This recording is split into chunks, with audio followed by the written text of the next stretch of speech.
Vortex, I just thought of something really, really important that needs to be said immediately. When it comes to sobriety and when it comes to trying to get over any kind of addiction or habit, something that is really, really helpful is don't be a fucking pansy, okay? My cat agrees. Don't be a pansy. That's what she just said in meow language. Here she is. Don't be a pansy. So what I mean by that is you're going to hear oftentimes, yeah, my house is a mess. I'm an artist. Get over it. You're going to hear oftentimes, hi, don't distract me. You know how distracted I already get all the time. Anyway, see, I've already lost it. Fuck you. Fuck you for meowing. Why did you have to meow? Why? Okay.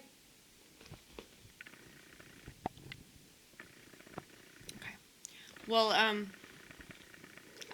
playgrounds and playmates. That's something that they say in Narcotics Anonymous.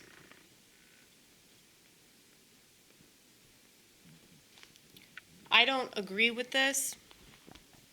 Like, avoiding all these people that she used to run around with, avoiding liquor stores, avoiding bars, no, dude, no.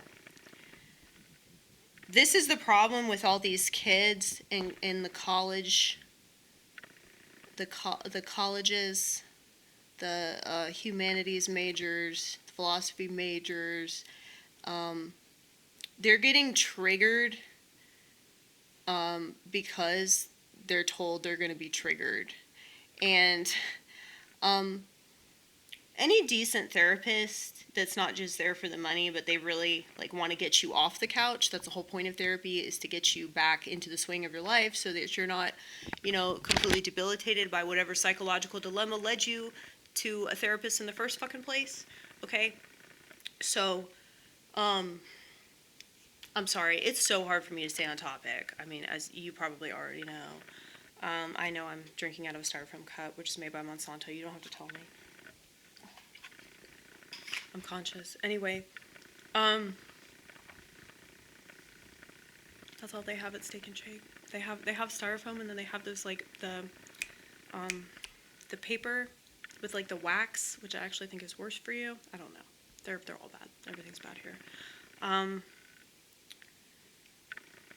Anyway, yeah, being triggered. It's important to face your triggers, because if you face your triggers, then not only are you not a pansy, but, I mean, if you put yourself out on the firing line, from the beginning, it's going to be so much easier for you to just glide through sobriety, because people, and this is sober from anything, by the way, not just drugs and alcohol. And y'all know that I still fuck with drugs. I still love drugs. I just don't love them all the time, and I only love certain ones. But a lot of people love drugs that aren't very good for them, or they do drugs and they don't even love them, and they don't even get them high or actually help them in any kind of way, but they take them because they're told to take them, and they don't know what else to do because they're so used to living in a world that does not allow them to question anything.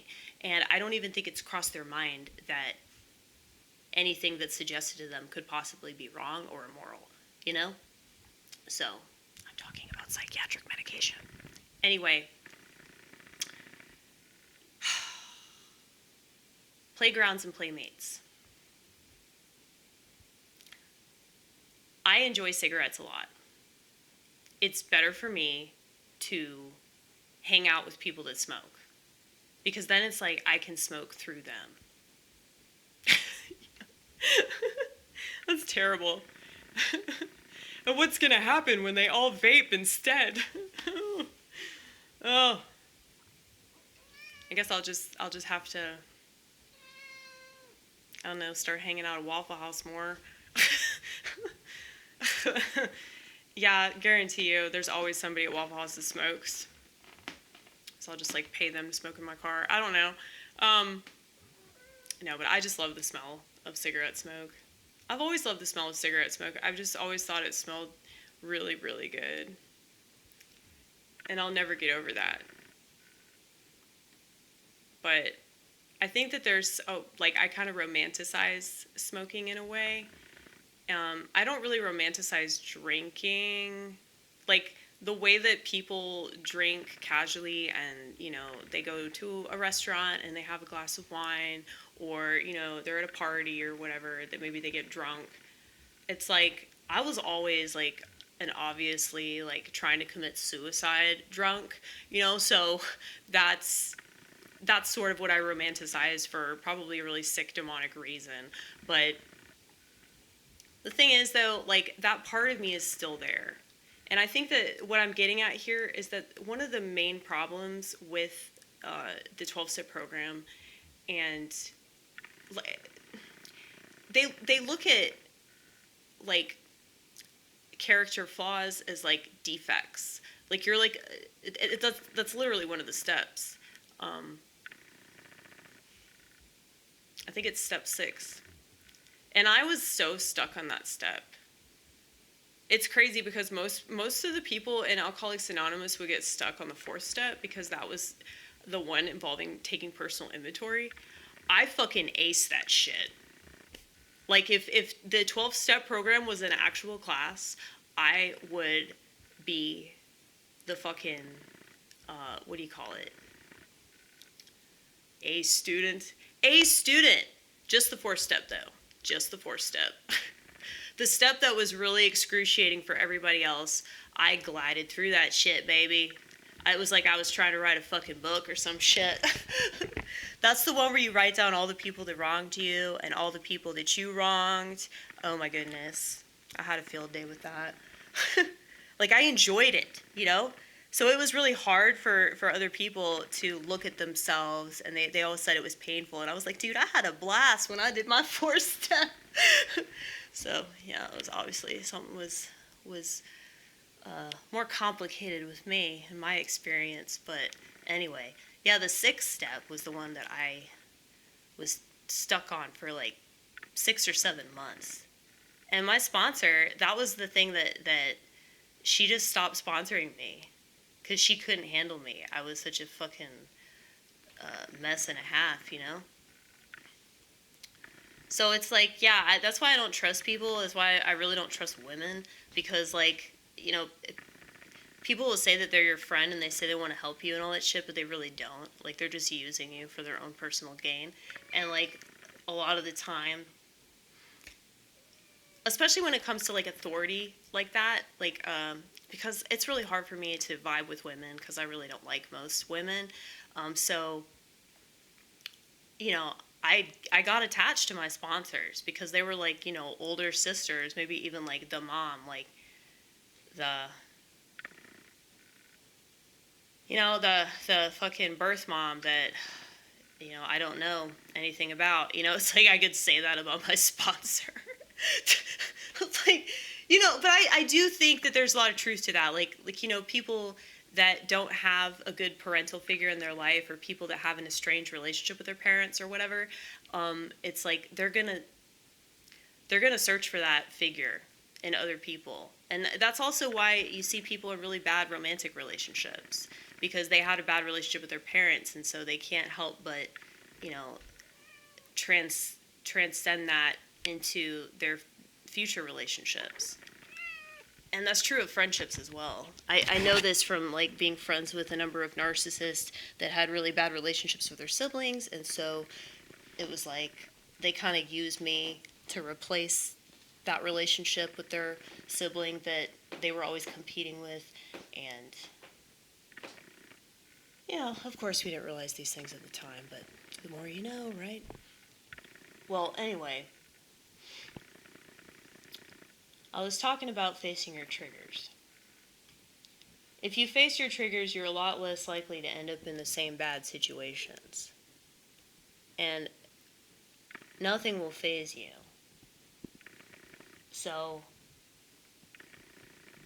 it's like I had the luxury of having drunk people passing out in my bed the first week of my sobriety.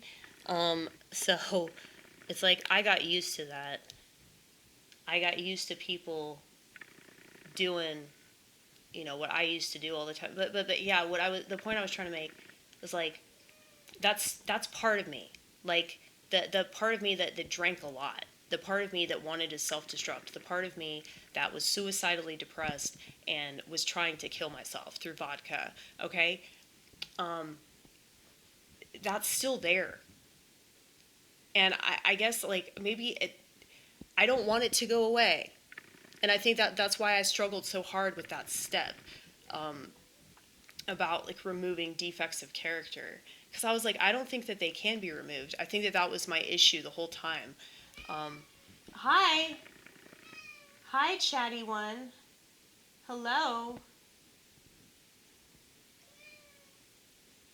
She's like a woman. She just talks and talks and talks. You have no idea what she's saying, right? Yeah, this symbol is like the international symbol of recovery. It's also like a witchy symbol, because I know like Harry Potter fans are like, what's that? They always get excited when they see that, because it's like some sort of Harry Potter thing. I don't know. I don't do witch stuff, but it's actually a Freemason symbol too, because Bill Wilson, the founder of Alcoholics Anonymous, he was a Freemason. The more you know, right? Seriously, that should be the title of this YouTube program. I'm trying to deprogram you, okay? Trying to deprogram you from the 12 steps that have steered you wrong. All you do is just keep stepping into a fucking church basement. That's all that people do. It's funny because I have this tattoo and it's just awkward because people recognize it and they'll ask me, they're like, oh, you're a friend of Bill W. And I'm like, we had a falling out. He's a Mason. We don't fuck with Masons. Well, he was one of the higher ups. I don't know if he was like a 33 degree. I should look that up. I should already know this information, but I don't. But, the thing is, so many people in AA have no idea, like, the history of that program. They don't know the history of a lot of stuff. I mean, so many of them are on medication, too. They're on, like, antidepressants and shit. I'm like, dude, you're gonna have a way harder time getting off the antidepressant than you are fucking alcohol. So, I mean, I had withdrawals for a week. Never withdrawn from cigarettes. Even though I smoked as much as I did. But it was never a nicotine thing. It was just a oral fixation thing. But yeah, like, because I face my triggers, I come up with my own methods of dealing with it. People that do other people's methods, like, aren't gonna be as proud of themselves for succeeding because it's not memorable to them. That's why you have people that are continuing to use like Nicorette, or they're continuing. I mean, I have nicotine gum, and the only reason I have that shit is to help me focus. It's not because I want nicotine. But nicotine isn't bad for you, though. It's just like all the chemicals that they dump in cigarettes, and smoking something is obviously not good for you. But nicotine itself is actually a good thing if you don't overdo it. Oh, you forgot about patches. Don't they have nicotine patches? Yeah, I've never done the patches. I'm like afraid to. This just seems really extreme. It's like, I'm gonna attach this to my body. That's how badly I need this. Like,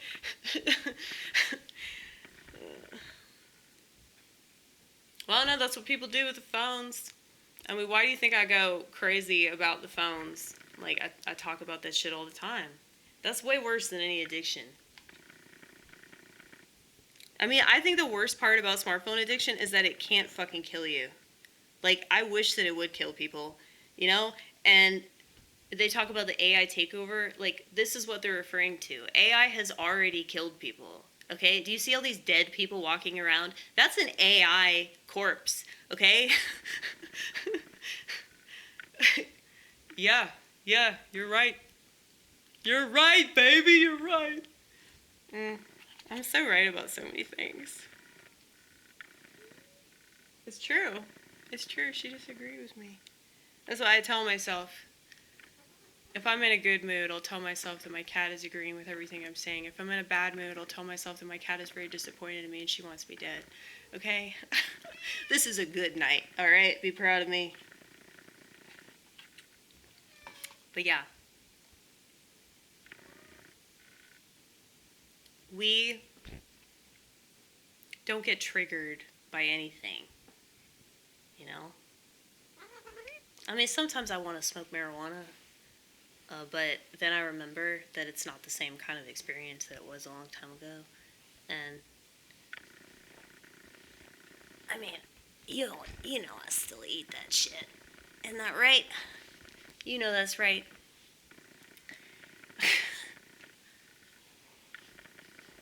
But, like, smoking it,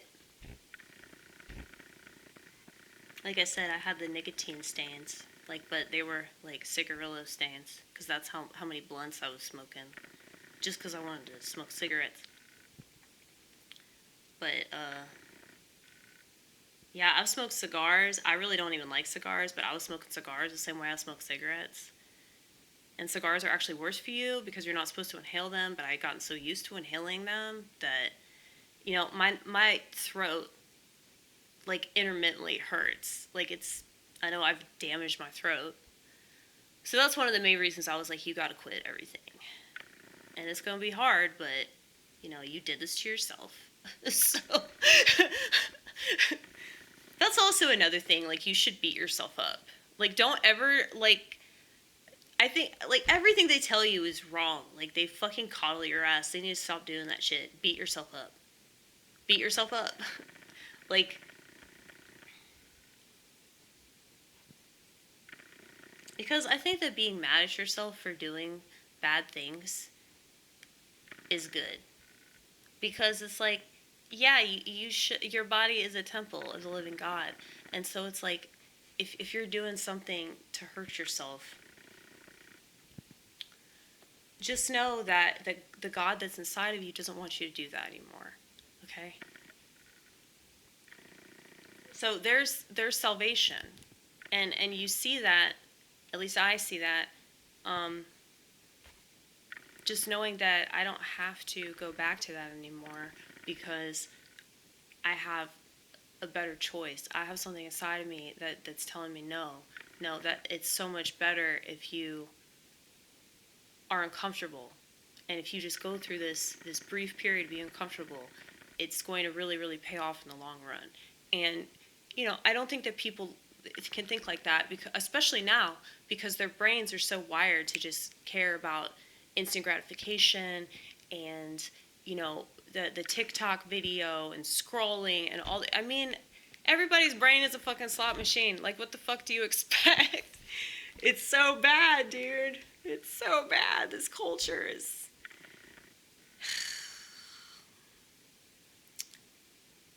definitely not entertaining to the Lord, let me tell you. I'm fucking bored out of my mind. And,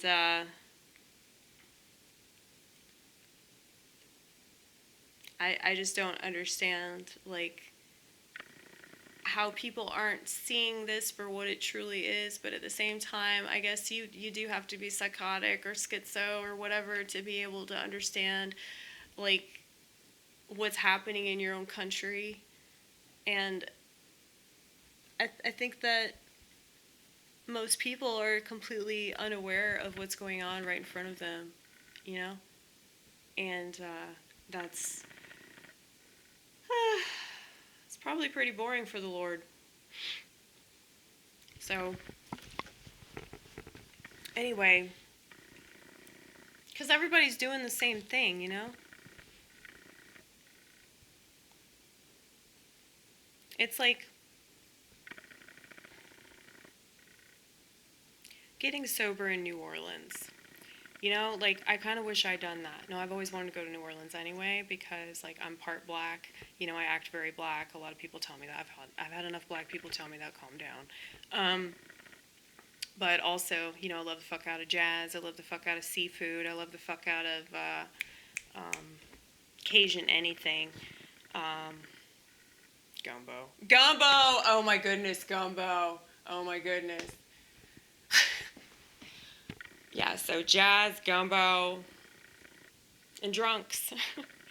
So I get along with drunks because, you know, I used to be a drunk. Like, I will never not be a drunk. I just don't drink anymore. You know? Like, my friend Jessie, a long time ago, she quit smoking before I did. And she inspired me because she was like me. She's a chain smoker. She's also probably schizophrenic. She's like a pothead and everything.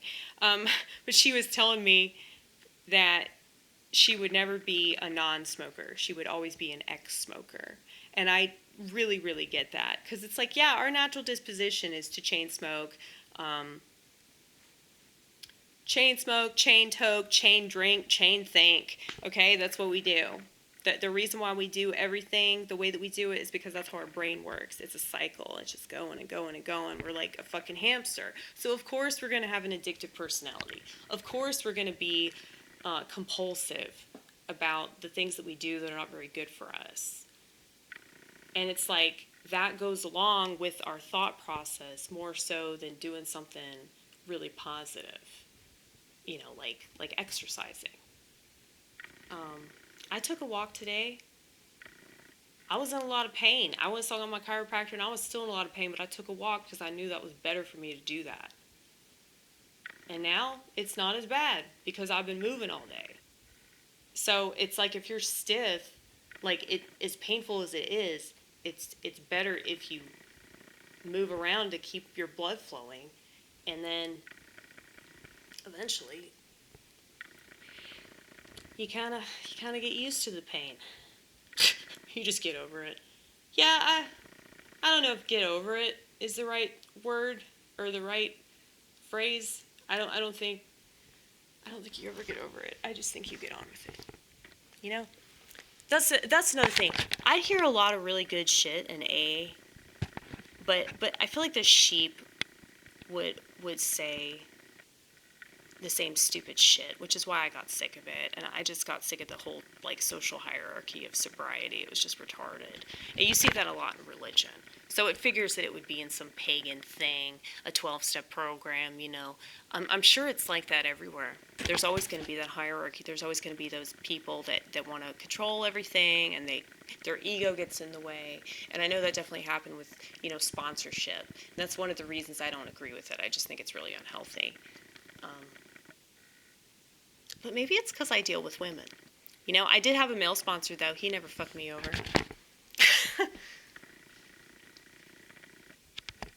The coolest sponsor that I ever had gave me a bicycle, and she was cool with me smoking weed because at one point I sponsored her, and I was cool with her doing Valium. We were like the unconventional sponsors.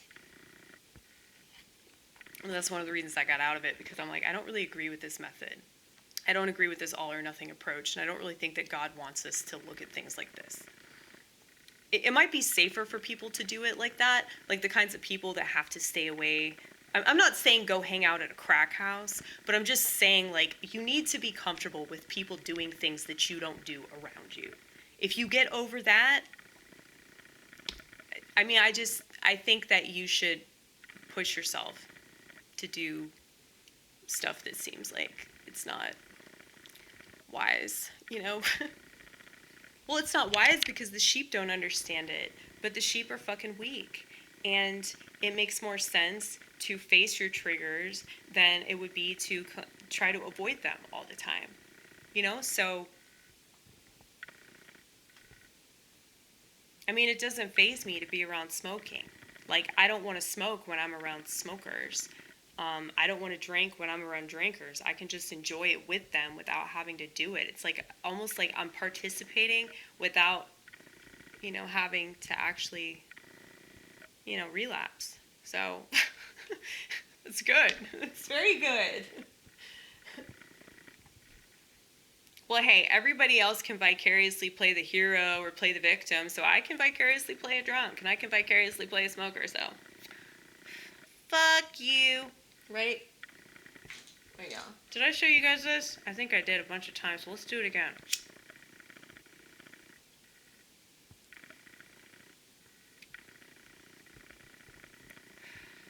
That's how I quit smoking. It's a toothpick, you guys. And luckily, you can't set the house on fire with this. I almost set the house on fire when I, dropped a cigarette onto a towel in the garage. That could have ended very badly. But my friend Kimberly's dog saved our life. I'm not joking. That's why if I ever seem like I'm throwing shade on dogs, no, it's dog people that I hate, okay? Because they will never appreciate their dog for what their dog can actually provide for them. Instead, they just use their dog because they don't want to deal with their emotional crap. You know? That's what it's about. But, a lot of people do that, whether it's with an animal or a human, or, maybe they do it with a job, or they do it with their YouTube channel, or they do it with, I don't know, their Twitter account or their Instagram page, or, various habits, various